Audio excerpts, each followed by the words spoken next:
The situation in Israel is becoming desperate, and Netanyahu's promises to release hostages is simply not proving to be truthful or possible.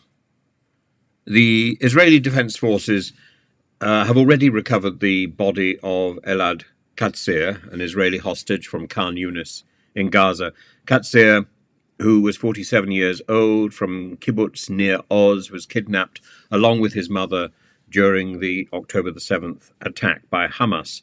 And while his mother was released in November, Katzir was killed in January by the militants. The IDF located his burial site through intelligence efforts and positively identified his remains before returning them to Israel. The recovery showcases the efforts made by the Israeli government and the military to fulfill Prime Minister Benjamin Netanyahu's commitment to bring home the hostages. The IDF has stressed that locating and rescuing hostages remains a top priority, but all they're actually able to do at the moment is produce bodies, dead hostages. Now, the rescue of bodies doesn't necessarily indicate that the efforts are hopeless, but the more bodies that are produced and the absence of living hostages being rescued is some sort of testimony of inadequacy, is it not? So there's Elad Katzir. Today, 4 people were announced as their bodies were recovered. Nadav Popplewell, who is British, Hamas announced his death, that he died in April this year. The exact circumstances of the death are still not clear, but he seems to have died in an Israeli air raid. Chaim Peri, Yoram Metzger, and Amiram Cooper, these were also announced today as being part of that broader group of hostages whose statuses have never been updated with detailed specifics of what happened to them after they were captured on October the 7th. There are others.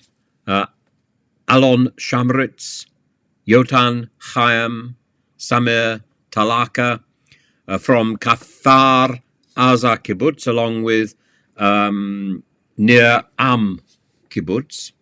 They were reportedly killed by the IDF when they escaped. This is an incident that occurred shortly after their voices were picked up by a remote recording device, and they were shot because the IDF suspected it was a trap. They were 200 yards away from where they had been held.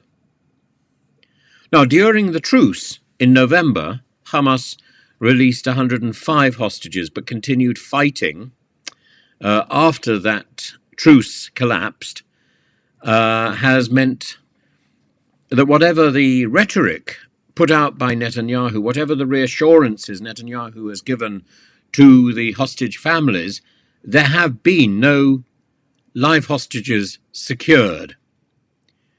We could say ongoing difficulties, possible errors in the IDF's operations, but it suggests incompetence rather than an effective rescue mission. And these events raise serious questions about the execution and management of the IDF itself and of the bifurcate mission to rescue the hostages and suppress Hamas. And other than the release of the hostages during the truce, there have been no successful recoveries.